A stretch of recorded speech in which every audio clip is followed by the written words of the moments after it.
Assalamualaikum students. Today we are going to start exercise 2.4. In exercise 2.4 you have to find out square root of the numbers. फिर student उसने यहाँ आपको bound नहीं किया कि आप कौन सा मेथड यूज करें, यानी दो मेथड है आपके पास. फर्स्ट है आपके पास फैक्टराइजेशन मेथड, सेकंड है आपके पास डिवीजन मेथड. तो यहाँ कोई बाउंड नहीं है, आप जस्ट मेथड से मर्जी चाहे इस क्वेश्चन को सॉल्व कर सकें. मैं पर्सनली फैक्टराइजेशन को प्रेफर करूंगी क्योंकि ये बहुत इजी है. ठीक है, डिवीजन भी है कंपेयर उसके अगर आप देखें तो इतना टफ नहीं है, लेकिन फैक्टराइजेशन काफी इंटरेस्टिंग है और मैं यहाँ आपको फैक्टराइजेशन के लिए सॉल्व करवाऊंगी. So our first part is 25/49. ये क्वेश्चन प्रीवियस एक्सरसाइज में हमने देखा था कि उसने हमें कहा था कि इस तरह का कोई नंबर था आपके पास और आपने क्या करना था, इसका स्क्वायर रूट फाइंड करना. अब यहाँ पे उसने फ्रैक्शन दे दी, यानी न्यूमरेटर में भी जो आपके पास टर्म है और डिनोमिनेटर में आपने उन दोनों का स्क्वायर रूट फाइंड करना है. डिफरेंट बस सिर्फ इतना फर्क है पिछले क्वेश्चन और में, यहाँ फ्रैक्शन आ रही है. ठीक है स्टूडेंट्स, तो इससे कंफ्यूज नहीं होना, बहुत इजी क्वेश्चन है ये. सबसे पहले मैं न्यूमरेटर यानी 25 का फाइंड करूंगी. फैक्टर्स के क्या फैक्टर्स हैं इसके? 5 5 25, 5 1 5. तो ये मैंने 25 के फैक्टर्स फाइंड आउट कर लिए. अब मैं डिनोमिनेटर वाली जो टर्म है उसके फैक्टर्स फाइंड करूंगी. 49 है, 49 पे 7 के अलावा कोई टेबल नहीं जाता. 7 7 49 एंड 7 1 7. तो ये मैंने इन दोनों के फैक्टर्स फाइंड आउट कर लिए. अब हम अपने सोल्यूशन की तरफ चलते हैं स्टूडेंट्स. 25/49 था. अब 25 के फैक्टर किसके इक्वल आए? 5 क्रॉस 5. और ये फैक्टर किसके इक्वल आए? 7 क्रॉस 7. 5 क्रॉस 5 को मैं लिख सकती हूँ 5 की पावर 2, क्योंकि बेसिस सेम है और पावर्स जो इनकी वो एड अप हो जाए. यहाँ पे भी नीचे बेसिस सेम है, पावर क्या हो जाएंगी? ऐड हो जाएंगी. 1 + 1 2 आ जाएगा. अब हमने क्या करना था? स्क्वायर रूट फाइंड करना था. तो हम कहेंगे taking square root on both sides. Taking square root on both sides. Both sides पे आप अगर स्क्वायर रूट अप्लाई करें तो ये आपकी लेफ्ट हैंड साइड है. लेफ्ट हैंड साइड पे कुछ इस तरह आ जाएगा आपके पास स्क्वायर रूट अप्लाई करने के बाद, और राइट हैंड साइड पे आपके पास इस तरह की टर्म्स अपीयर होंगी. अब स्क्वायर रूट की प्रॉपर्टी है, देखें कि वो अगर जब किसी नंबर पे अप्लाई हो रहा है, ये फ्रैक्शन पे अप्लाई हो रहा है, तो वो दोनों पे सेपरेटली अप्लाई हो जाएगा. यानी न्यूमरेटर पे वो अलग से अप्लाई हो जाएगा और डिनोमिनेटर पे वो अलग से अप्लाई हो जाएगा. सो ये 2 और स्क्वायर रूट, मैं इसको काफी दफा पहले भी डिटेल में एक्सप्लेन कर चुकी हूँ. ये कैंसल आउट हो जाएंगे, ये 2 कैंसल हो जाएगा इससे, क्योंकि ये स्क्वायर रूट का मतलब क्या होता है स्टूडेंट्स? 1/2. और यहाँ क्या है? 2. तो ये इस तरह दोनों टर्म्स आपस में कैंसल आउट हो जाएंगे. इसी तरह ये 2 और ये स्क्वायर रूट कैंसल हो जाएगा. सो आपके पास इसका आंसर आ जाएगा 5/7. ठीक है, आपने इसका स्क्वायर रूट फाइंड कर लिया. 25/49 का स्क्वायर रूट आपने फाइंड आउट कर लिया है, विच इज 5/7. सो ये बहुत इजी सा मेथड है. इसे हमने पार्ट 1 सॉल्व कर लिया. अब हम इसके नेक्स्ट पार्ट सॉल्व करते हैं. स्टूडेंट क्वेश्चन नंबर 3 में हमने फिर इसका स्क्वायर रूट फाइंड करना है.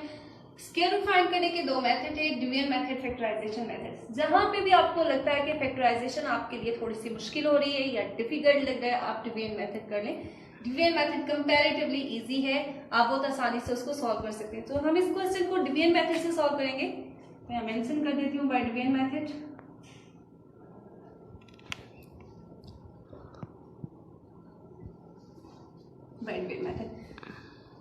ये टर्म इसको हम सेपरेटली सॉल्व करेंगे, इसको सेपरेटली सॉल्व करेंगे. देखेंगे हमारे पास क्या सॉल्यूशंस आते हैं. 1681. अब हमने कहा था डिवीजन मेथड में सबसे पहले हमने पेयरिंग करनी है और उनके ऊपर आपने बार प्लेस करनी है और राइट हैंड साइड से हमेशा आपने ये शुरू करना है दिस बार. अब यहाँ देखते हैं फर्स्ट नंबर आपके पास क्या है? 16 है. तो 16 के करीब 3 वो नंबर जिसका स्क्वायर रूट मतलब इससे करीब 3 जाता हो वो 4 है. 4 का स्क्वायर ले तो 16 आता है, यानी पूरा का पूरा आपके पास टेबल आ गया है. आपको ज्यादा एफर्ट्स करने की जरूरत ही नहीं पड़ी. सो 4 4s are 16. 16 - 16 करें तो रिमाइंडर 0. आप पूरा नेक्स्ट पेयर उतार लें. 81 यहाँ पे देखें 4 में 4 प्लस करें स्टूडेंट तो क्या आता है? नेक्स्ट स्टेप क्या होता है? इन दोनों को प्लस करना. 4 + 4 8. अब 8 को आप किससे मल्टीप्लाई करें कि इसके करीब 3 या पूरा आंसर आ जाए, तो 8 को आप 1 से मल्टीप्लाई करें, 81 1 जार 81 81। सो यहाँ रिमाइंडर आपके पास क्या आ जाएगा, 0 आ जाएगा।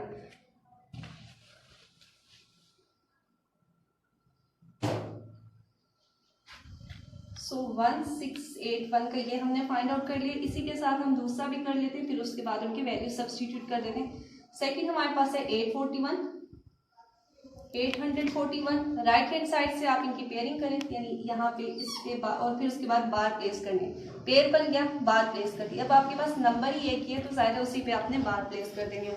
8 आपके पास फर्स्ट नंबर है और 8 के करीब 3, अगर आप देखें कि कौन सा ऐसा नंबर है जिसका स्क्वायर 8 के करीब 3 आ रहा है या पूरा आ रहा है, तो 2 का स्क्वायर लें तो आपके पास आंसर आता है 4, 3 का स्क्वायर लें तो क्या आता है 9। तो हम प्रेफर करेंगे एक छोटे नंबर को, यानी 2 2 जार 4। 8 में से आप 4 माइनस करें तो आपके पास क्या रह जाएगा, रिमाइंडर 4 रह जाएगा। नेक्स्ट स्टेप आपके पास होता है कि आपने इन दो नंबर्स को प्लस कर लेना होता है, यानी 2 + 2 क्या आ जाएगा आपके पास, 4 आ जाएगा। अब ये नेक्स्ट पेयर आपने नीचे उतारना है 41। अब आपने चेक करना है कि आप 4 को किससे मल्टीप्लाई करें, ये 4 इसको आप किस नंबर से मल्टीप्लाई करें कि आपके पास करीब 3 आंसर इसका आ रहा है, इसके करीब 3 आंसर आ रहा है।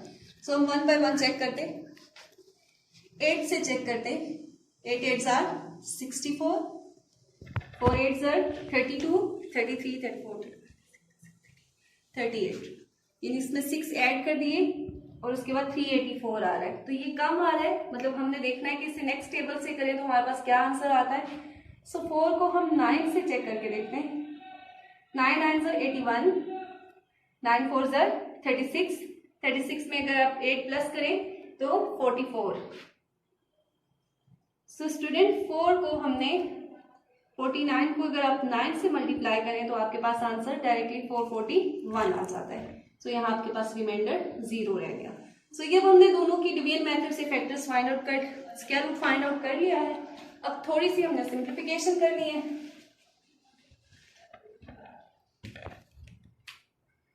Sixteen 81 by 841। तो आपने जब इसका स्क्वायर रूट फाइंड किया तो स्क्वायर रूट के बाद आपके पास फाइनल जो इसका आंसर आया है वो क्या आया है स्टूडेंट्स, 41 और यहाँ पे 29। यहाँ पे आपको वर्कआउट नहीं करना कि आपने इसका स्क्वायर लेना है, आपके पास डायरेक्ट आंसर आ गया, यानी इसका स्क्वायर रूट पूरा आ गया। ठीक है, यहाँ पे कोई स्क्वायरिंग, कुछ कटिंग, कोई स्क्वायर रूट अप्लाई करने की जरूरत नहीं है। ठीक है, क्योंकि ये जो डिवीजन मेथड है ना, इसमें बस ये फाइनल आपका आंसर होता है। सो हमने इसको सॉल्व कर लिया, ये हमारे पास फाइनल इसका आंसर आ गया है।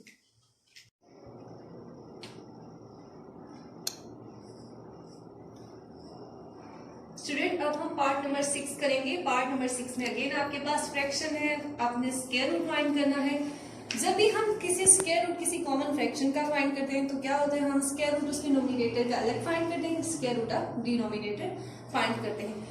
अब नोमिनेटर का स्क्वायर रूट फाइंड करना है, डिनोमिनेटर का भी करना है। चॉइस आपके पास दो चीजों की है, क्या, एक आपके पास फैक्टराइजेशन मेथड है और दूसरा आपके पास डिवीजन मेथड है, लेकिन हम यहाँ पे डिवीजन मेथड यूज करेंगे।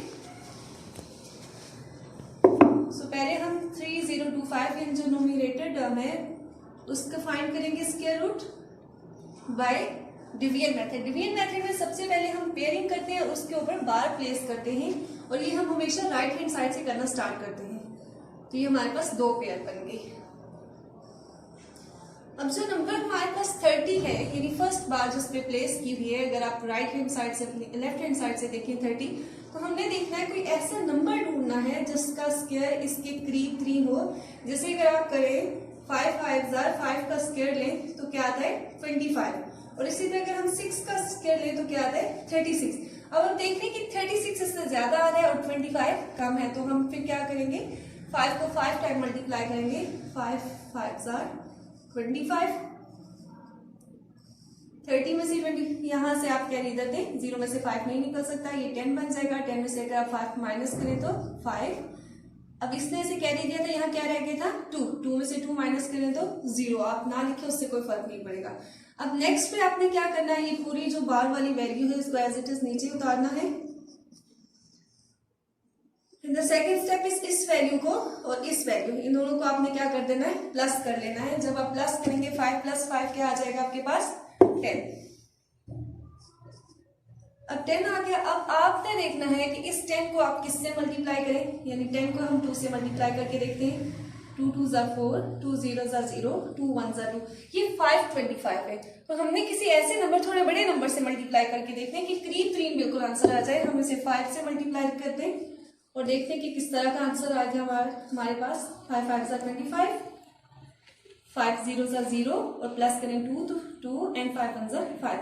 तो जब 1 से 10 को मैंने 105 को 5 से मल्टीप्लाई किया तो एग्जैक्टली मेरे पास वही आंसर आया जो हमारी रिक्वायरमेंट थी। अब हमारे पास क्या आ गया, यहाँ पे रिमाइंडर क्या आ गया, 0 आ गया। जब हम ये डिवाइड कर रहे होंगे, डिवीजन मेथड यूज कर रहे होंगे, तो कहां तक आपने करना है, तब तक इसको सॉल्व करते जाना है जब तक आपके पास रिमाइंडर क्या ना आ जाए, 0 ना आ जाए। जब रिमाइंडर 0 तो इसका मतलब जो भी क्वेश्चन में ये चीज वैल्यू आपके पास लिखी हुई है, ये आपके पास क्या है, उस चीज का स्क्वायर रूट है। अब हम सेकंड वाले को सॉल्व करते हैं, दैट इज 729।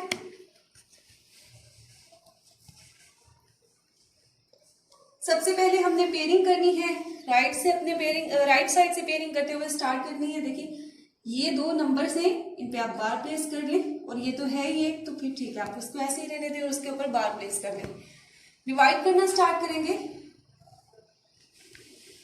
अब यहाँ देखिए स्टूडेंट, पहला नंबर क्या है, 7 है, तो 7 के करीब करीब देखें, कोई ऐसा नंबर आप ढूंढे जिसका स्क्वायर आप लें तो वो उसके करीब करीब है। 2 का स्क्वायर 4, 3 का स्क्वायर क्या आता है, 9 आता है। तो हम क्या करेंगे, जाहिर है इसको प्रेफर करेंगे कि छोटा है लेकिन बड़ा नहीं लेके जाना। सो हम कहेंगे 2 2 = 4, 7 में से 4 माइनस किए तो 3।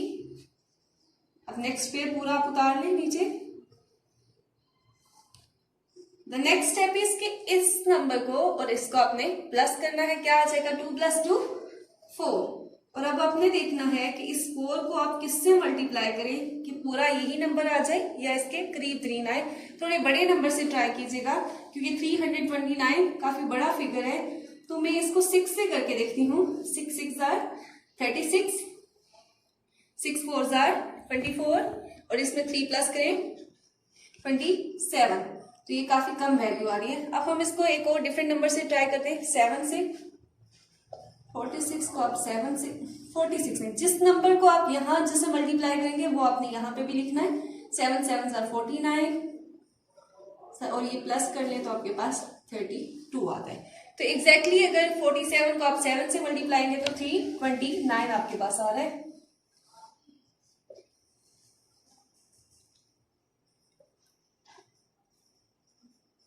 यहाँ आप माइनस करें तो रिमाइंडर आपके पास 0 आ रहा है। जब भी रिमाइंडर 0 आएगा तब आप कहेंगे जो क्वेश्चन में आपके पास फिगर लिखा हुआ वो इस चीज का क्या है, स्क्वायर रूट है। अब इसका हमने स्क्वायर रूट फाइंड करना था तो आप इस पे स्क्वायर रूट प्लेस कर दें। 3025 एंड 729 इसका आपने स्क्वायर रूट फाइंड किया तो क्या आया, 3025 को हमने सॉल्व किया तो यहाँ क्वेश्चन में क्या है 55 और इसी तरह 729 को सॉल्व किया तो क्वेश्चन में क्या है 27। सो स्टूडेंट्स ये इसका स्क्वायर रूट है। स्टूडेंट अब हम क्वेश्चन नंबर 8 की तरफ चल रहे हैं। क्वेश्चन नंबर 8 में अगेन आपके पास फ्रैक्शन है, हमने स्क्वायर रूट फाइंड करना है। आपने क्या करना है, न्यूमरेटर टर्म का अलग से स्क्वायर रूट फाइंड करेंगे, डिनोमिनेटर का अलग से करेंगे, ठीक है। और वो आपके पास इस फ्रैक्शन का, पूरी फ्रैक्शन का आपके पास क्या आ जाएगा, स्क्वायर रूट आ जाएगा। यहाँ पे जो स्क्वायर रूट का हम मेथड यूज करें वो बाय डिवीजन मेथड करें तो हम सेपरेटली दोनों को कर लेते हैं। 2025 को पहले सॉल्व करते हैं, इसका हम स्क्वायर रूट लेंगे by division method. So first step इसके अंदर होता है कि आपने पेयरिंग करनी है, यानी दो दो डिजिट्स को पेयर बनाने और उसमें बार प्लेस करनी है और ये हमेशा आपने राइट से करना है, ठीक है, like this and this. The second step is कि जो आपके पास फर्स्ट बार पे मतलब जो वैल्यू है जैसे 20 है तो आपने देखना है कि कोई ऐसा नंबर जिसका स्क्वायर लें आप और इसके करीब जैसे फॉर एग्जांपल 2 का स्क्वायर लें तो 4, ऐसे नंबर का स्क्वायर लेना है या ऐसा नंबर लेना है जिसका आंसर या तो एग्जैक्टली ये आ जाए या इसके करीब 3 आ जाए। तो 4 का स्क्वायर हम लें 16 आता है और 5 का स्क्वायर लें तो 25। ये बड़ा नंबर है, ये हम यूज नहीं कर सकते, ये लेंगे 4 4 जार 16।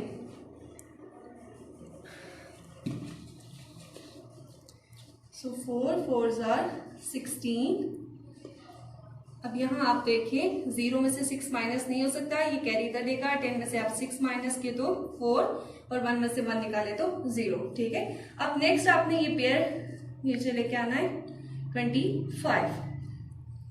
यहाँ पे जैसे हमने 4 लिखा होता है, जब हम नेक्स्ट स्टेप पे मूव करते हैं तो इस नंबर और इसको यानी जो क्वोशंट में है और ये इन दोनों को प्लस करके लिखते हैं, यानी 4 + 4 क्या आ जाएगा आपके पास 8। अब आपने ये देखना है स्टूडेंट कि इस 8 को हम किस नंबर से मल्टीप्लाई करें कि हमारे पास आंसर एग्जैक्टली 425 आ जाए। तो मैं इसको 5 से मल्टीप्लाई करती हूँ, 5 या 6 से करके देखिए, किसी बहुत छोटे नंबर से मल्टीप्लाई नहीं करना।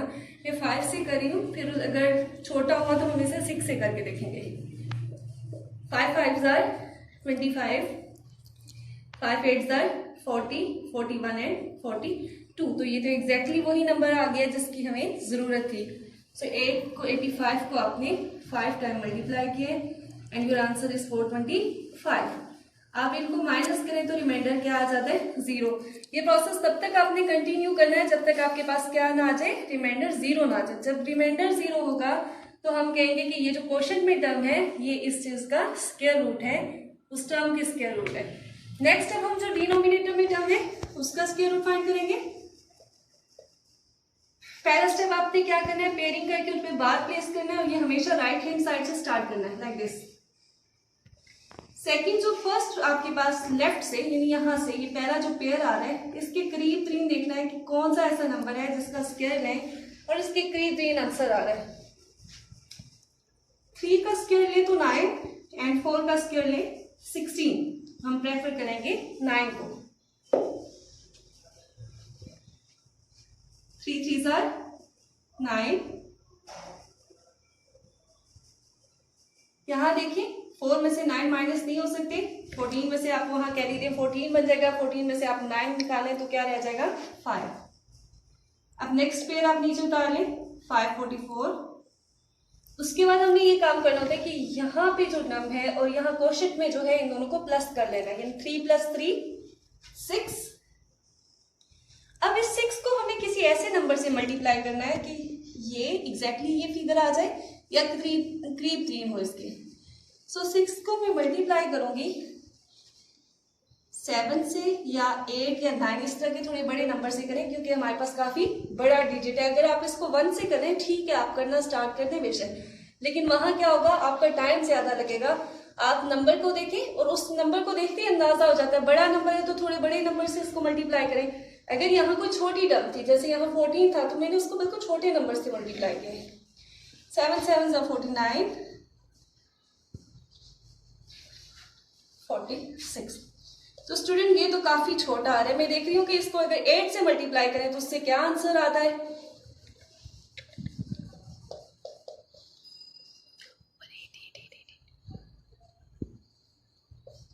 8 8 जार 64 से मल्टीप्लाई करके ये प्लस करें तो क्या आता है 54। यानी एग्जैक्टली 6 को 68 को अगर आप 8 से मल्टीप्लाई करें तो आपके पास यही आंसर आ जाता है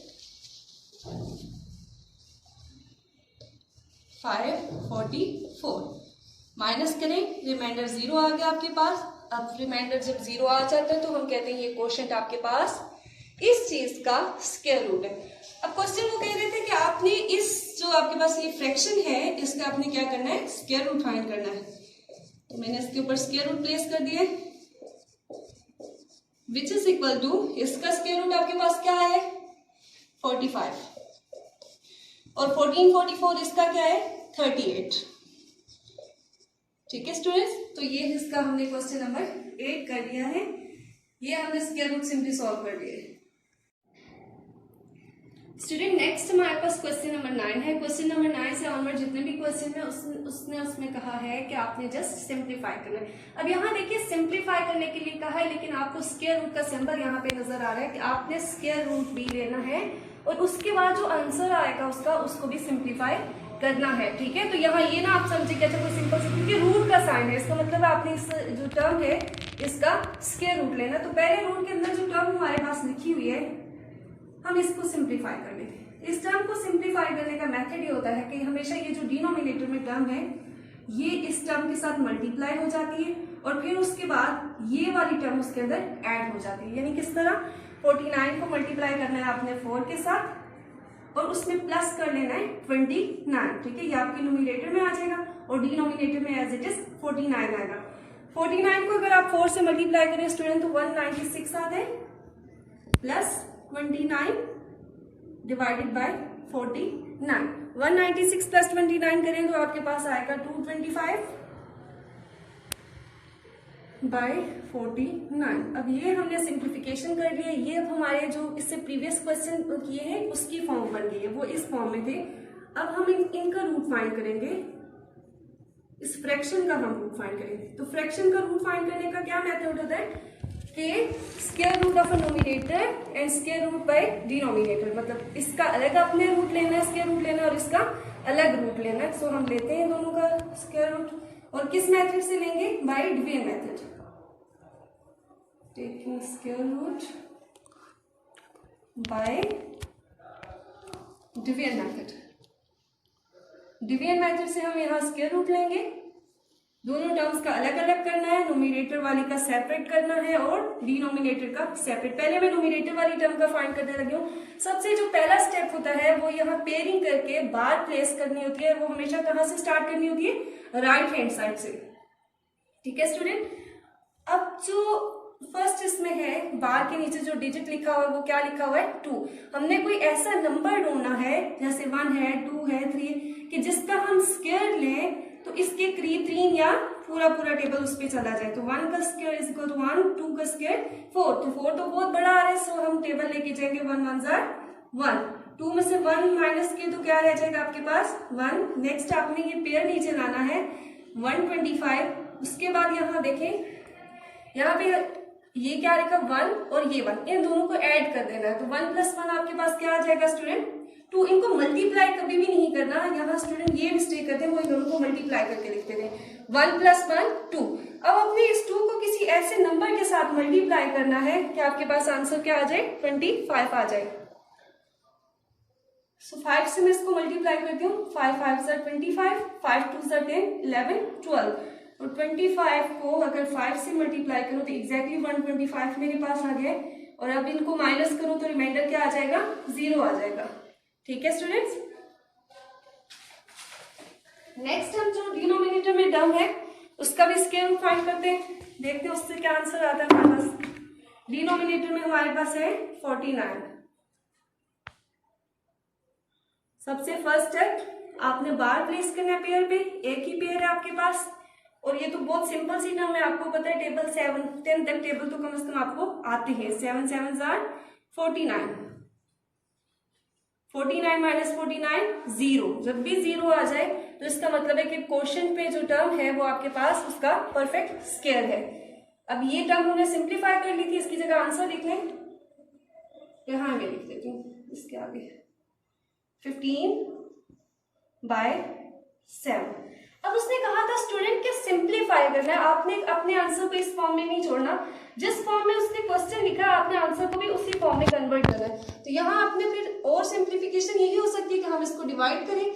यहाँ डिवीजन वो आम डिवीजन जो हम करते हैं 1 क्लास से आप लोग करते आ रहे हो वो करनी है, ये वाली डिवीजन नहीं करनी, क्योंकि ये डिवीजन तो स्क्वायर रूट मेथड है ना, उसके अंदर डिवीजन है, ठीक है। ये डिवीजन उस डिवीजन में थोड़ा डिफरेंस है।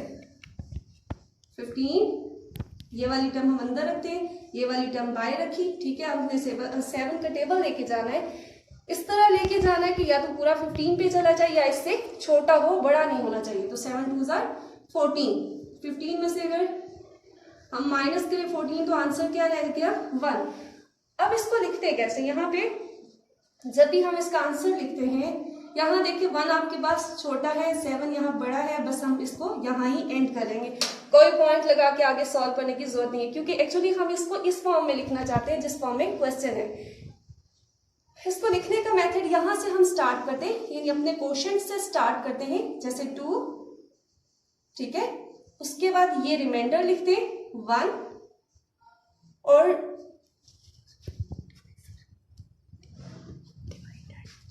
उसके बाद ये आपने लिखना है 7 लिखना है, ठीक है। क्या तरतीब होगी, यहाँ से आपने स्टार्ट करना है, क्वेश्चन से आपने स्टार्ट करना है, क्वेश्चन लिखा, फिर आपने रिमाइंडर लिखा और फिर ये वाली जो टर्म थी ये आपने यहाँ लिख दी। सो ये इसका फाइनल आंसर है स्टूडेंट्स। आपने सिंप्लीफाई भी कर लिया, स्क्वायर रूट भी ले लिया और क्वेश्चन वाली फॉर्म में आंसर भी लिख लिया। अब हम नेक्स्ट क्वेश्चन सॉल्व करते हैं, दैट इज क्वेश्चन नंबर 12।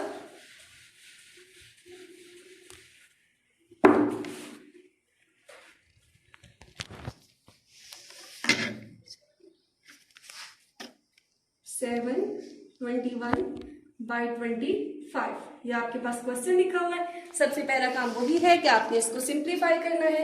जब हम सिंप्लीफिकेशन की तरफ आते हैं तो किस तरह सिंप्लीफाई करेंगे, 25 को आपने 7 से मल्टीप्लाई करना है और उसमें मल्टीप्लाई प्लस कर देना आपने 21 और डिनोमिनेटर में एज इट इज यही टर्म आ जाएगी 25 को आप 7 से मल्टीप्लाई करें तो आपके पास क्या आ जाता है 175 प्लस 21 डिवाइडेड बाय 25, 196 आ जाएगा आपके पास ओवर 25। ठीक है स्टूडेंट, अब हमने इसको सिंप्लीफाई करेंगे। अब हमने इसका स्क्वायर रूट फाइंड करना है इस टर्म का, क्योंकि ये टर्म हमारे पास सिंप्लीफाई होकर आ चुकी है 196 ओवर 25, बिल्कुल प्रीवियस क्वेश्चन वाली फॉर्म बन चुकी है। अब स्क्वायर रूट फाइंड करेंगे, नोमिनेटर टर्म का सेपरेटली और डिनोमिनेटर टर्म का सेपरेटली। वो कौन सा मेथड यूज करना है, टेकिंग स्क्वायर रूट या फाइंडिंग स्क्वायर रूट बाय किस मेथड से मेंशन कर देना है आपने, बाय डिवीजन मेथड, कि डिवीजन मेथड से आप स्क्वायर रूट फाइंड करें। अच्छा, मैं सबसे पहले डिनोमिनेटर टर्म का फाइंड करूंगी। डिनोमिनेटर टर्म में 196। सबसे फर्स्ट स्टेप आपका होता है कि आपने पेयरिंग,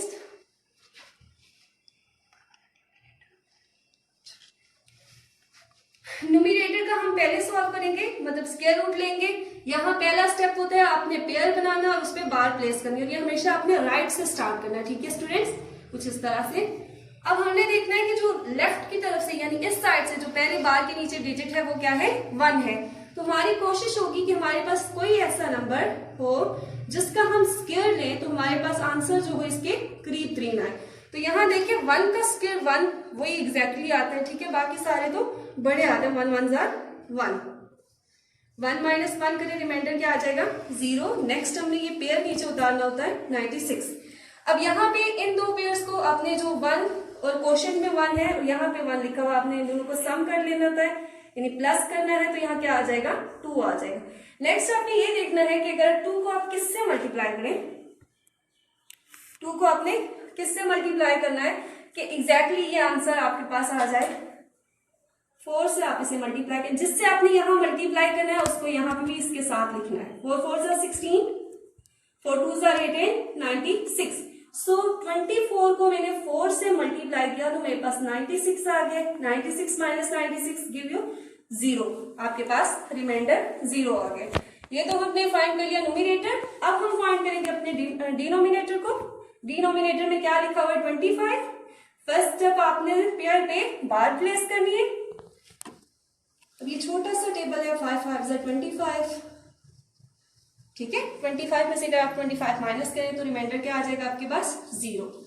ये जो 0 आता है इसका मतलब ये होता है कि आपके पास ये परफेक्ट स्क्वायर है। ये जो क्वोशिएंट में जो चीज लिखी हुई है ये आपके पास उस चीज का स्क्वायर रूट आ गया। तो आप लिख लें 196 का आपने स्क्वायर रूट लिया तो क्या आया 14 और 25 का लिया तो 5। लेकिन इस क्वेश्चन को स्टूडेंट्स आपने यहाँ नहीं छोड़ना, उसने कहा था सिंप्लीफाई, तो हम जितना पॉसिबल सिंप्लीफिकेशन हो सकती है हम करेंगे। अब नेक्स्ट स्टेप है आपने इसको डिवाइड करना है। ये डिवीजन स्क्वायर रूट वाली डिवीजन नहीं करनी, आम डिवीजन जो आप 1 2 क्लासेस से करते हैं वो वाली डिवीजन आपने यहाँ करनी है। 5 2 10, क्योंकि अगर मैं 3 टाइम करूं तो 15 आते हैं, वो बड़ा आ जाएगा। 14 में से आप 10 माइनस करें तो क्या आता है आपके पास 4 आते हैं। ठीक है, अब आपने देखा कि 4 5 से छोटे है, बस आपने यहाँ एंड अप कर देना है। ठीक है, क्योंकि पॉइंट लगा के आगे नहीं जाना, हमने एक्चुअली अपनी क्वेश्चन वाली फॉर्म में जो है अपने आंसर को भी लाना है। तो हम इसको लिखने का मेथड यहाँ से स्टार्ट करना है आपने। ठीक है, सबसे पहले हम क्वोशिएंट वाली टर्म लिखते हैं, क्वोशिएंट वाली टर्म के बाद फिर हमारे पास जो रिमाइंडर है वो लिखते हैं और एंड में डिवाइजर को लिख देते हैं स्टूडेंट। तो ये हमने इसको सिंप्लीफाई कर लिया। इसी के साथ ये एक्सरसाइज कंप्लीट।